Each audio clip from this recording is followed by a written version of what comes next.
पुणे महानगरपालिकेसाठी निवडणूक जाहीर झाली आहे। एकूण 165 जागांसाठी निवडणूक होणार।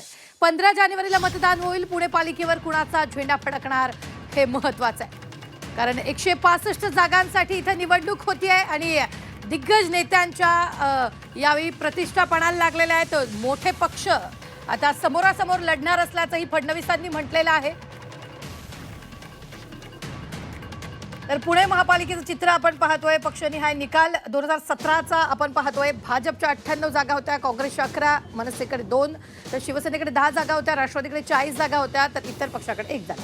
आता भाजप हा 98 जागा म्हणजे मोठा पक्ष झाला आणि राष्ट्रवादी देखील 40 पक्ष मोठा दुसरा नंबरचा पक्ष होता। मात्र आज फडणवीसांनी जी घोषणा केली ती म्हणजेच की पुण्यात दोन्ही बडे पक्ष जे ते समोरासमोर लढणार आहेत।